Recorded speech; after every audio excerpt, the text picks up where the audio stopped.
És a dir, jo vinc d'una família de pare i tiet músics, músics de cobla i orquestra de poble, eren els Fonts de Manlleu, i clar, jo, per dir-ho d'una manera, començava a caminar que la meva il·lusió ja era pujar a l'autocar de l'orquestra, i els dies que m'hi volien poder anar amb ells. I allà em vaig enamorar d'aquest ofici, no?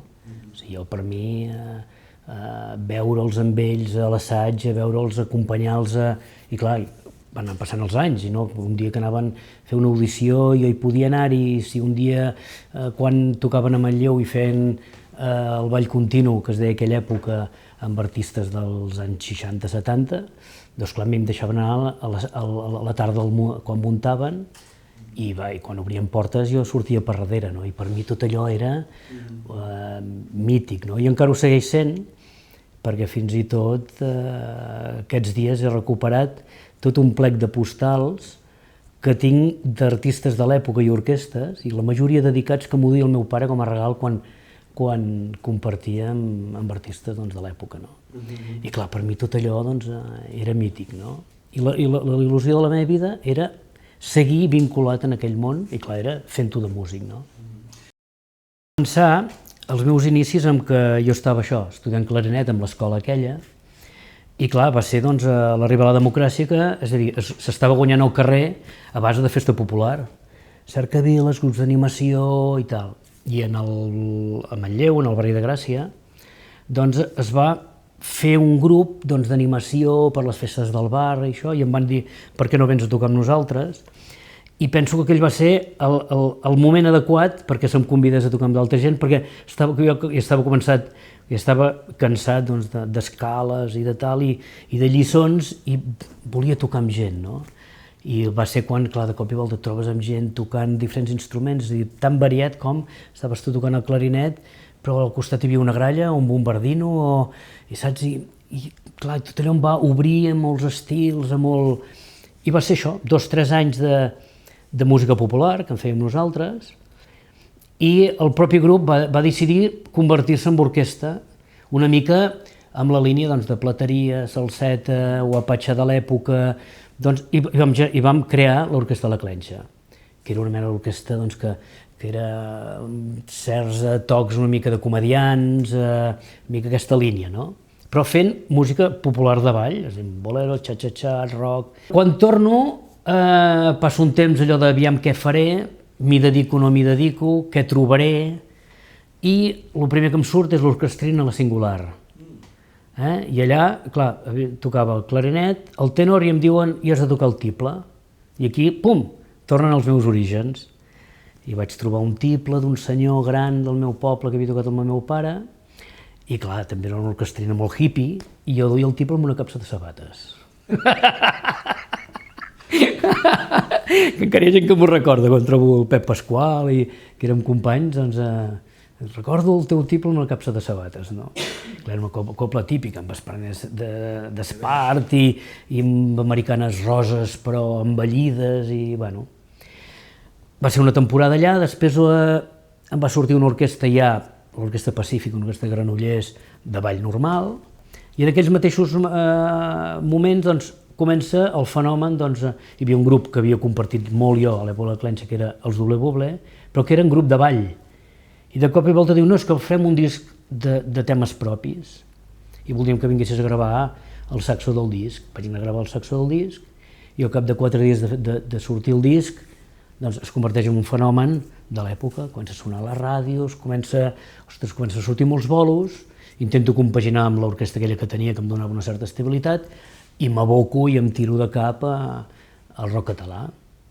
Sí, vaig estar un parell d'anys dedicat absolutament a lo que era els Doble Boble, i clar, i aquella època ja compaginàvem col·laboracions amb gent que començava, uns nois de Girona que es deien Sopa de Cabra, escolta'm, que vindries a gravar el saxo i tal, perquè clar, et veien ja, i amb els anys ho he anat trobant, no? Que clar, que la gran majoria de grups de rock català dels 90, els 2000, i això, clar, aquella època que ells eren petits, clar, l'únic saxo que hi havia a aquella època era jo, eres una mica, no sé si la paraula és referent, Però, esclar, després vaig gravar l'Exambusto i vaig gravar infinitat de col·laboracions amb grups. Doncs que jo anés a parar al món de les orquestres, copla-orquestra, venia lligat als meus inicis com a nen que va al costat d'un pare que toca amb aquestes orquestres. I clar, sempre veus que un que va parar a una de les primeres punteres d'orquestra és que ja ve d'una altra i va fent el seu propi, és a dir, carrera fins a arribar que et cridin els grans, no?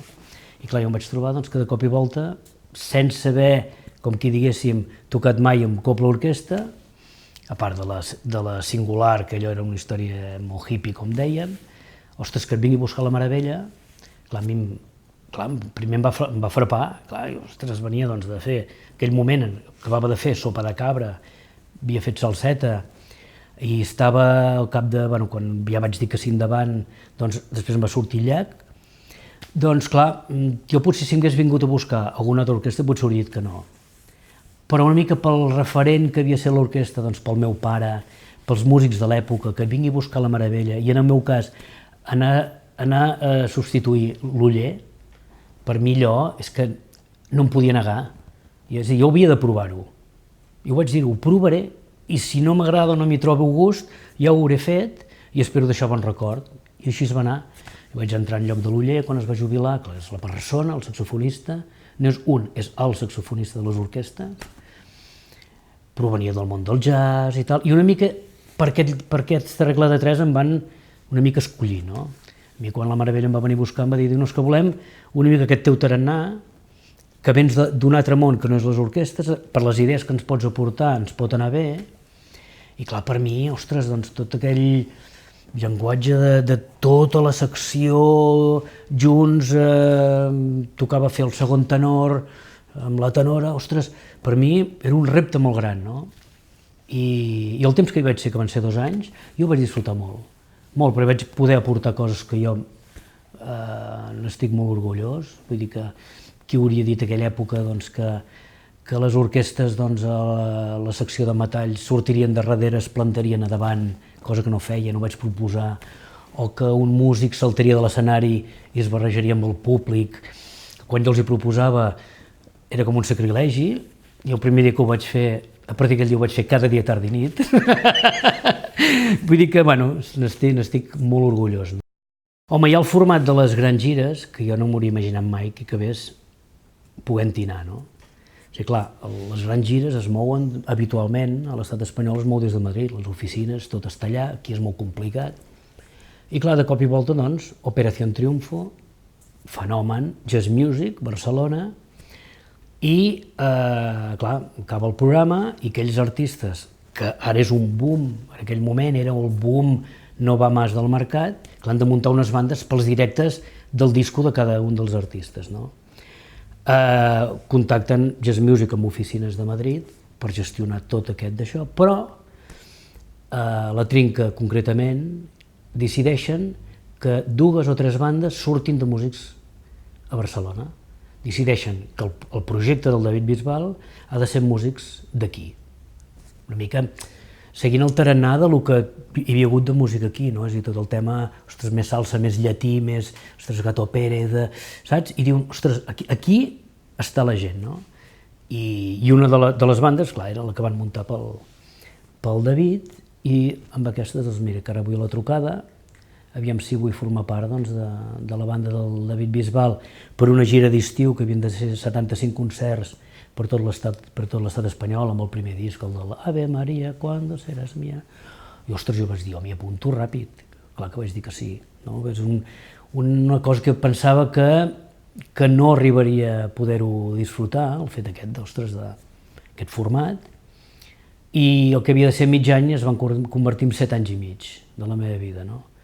Clar, acabem aquella primera gira, el David se'n va promocionar el disc Amèrica, guanya un Grammy, i ràpidament gira Amèrica, reconverteixen una mica la banda, entre gent nova, però el David, el Pep que no me'l toquin. I durant 7 anys va ser el Pep que no me'l toquin, van anar canviant les bandes, i només quedàvem de la primera banda el guitarra flamenc i jo. I al final el format ja hi ha directors musicals de Madrid, de Miami, del que fos, no? I clar, va ser una experiència espectacular, no? Home, qualsevol músic normalment sempre té un projecte, allò de dir, ostres, jo m'agradaria fer el meu projecte, no? Jo duia molts anys pensant, m'agradaria fer aquest estil, no? Però esclar, no trobes, primera, el mercat, perquè aquí a casa nostra tota la música és cantada, instrumental, hi ha un mercat mínim que és el del jazz de club, però el que jo sempre tenia pensat era un altre projecte, no? És a dir, més el que dèiem, no? Els estils David Sanborn, Candy Dulfer, és a dir, que el saxo pren aquell protagonisme del líder, com si hagués un cantant a davant, però clar, has de trobar, és a dir, que quadrin 1000 coses, no? I evidentment la primera que quadra és que en aquell moment siguis un personatge mediàtic. I aquí se t'obren totes les portes. A partir que ets el saxo de TV3, que fas el del Buenafuente i tal, et venen les discogràfiques, no vols gravar res? Dic, home, fa 10 anys que tinc alguna cosa. Doncs en 2 mesos ho han de tenir gravat. Aquesta va ser la meva gran sort. És a dir, al llarg de la meva vida he anat tenint retorns que els podem anar comentant, no? És a dir, de l'època aquesta del primer grup que jo vaig fer, clar, allò miràvem salseta i plateria. Jo al cap dels anys, pum, et ve a buscar la salseta, no? Al cap dels anys, i anant més enrere, jo a vegades ho explico, que el primer disc amb cinta de caset que em vaig comprar, és a dir, al mercat, a plaça, a Manlleu, vaig comprar el mateix dia, els primers casets que em vaig comprar a la vida era un dels Beatles i el d'en Llach a l'Olímpia. Quan jo ni estudiava música ni sabia que seria músic, no? I amb els anys treballo amb en Llach i amb una d'aquestes gires toco a l'Olímpia celebrant el disco dels 25 anys a l'Olímpia. Tot això són... O, més endavant, quan jo estava a la Meravella, a l'hora del ball, a mi m'encantava fer un tema de l'Anna Belén, que era el Derroche, que el fèiem la cantant que hi havia i jo a davant. I al cap dels anys jo estic amb l'Anna Belén a Nova York i a Buenos Aires fent el Derroche. Són coses que, jo penso que són retorns inimaginables, absolutament. És a dir, dels meus inicis, quan jo, ostres, que t'agradaria fer de músic, clar, dius, ostres, poder tocar amb una orquestreta, quan arribaves a aquella orquestreta ja eres feliç, no? És a dir, ostres, ja he arribat aquí, doncs clar, l'evolució que he anat tenint és que, m'ha sorprès a mi mateix cada cop, cada canvi, que passa que a vegades, doncs, quan tens una estabilitat amb un grup o una orquestra i tu decideixes jugar-te-la, és un risc molt gran, però clar, potser aquests retorns són una mica el regal d'haver-te-la jugat.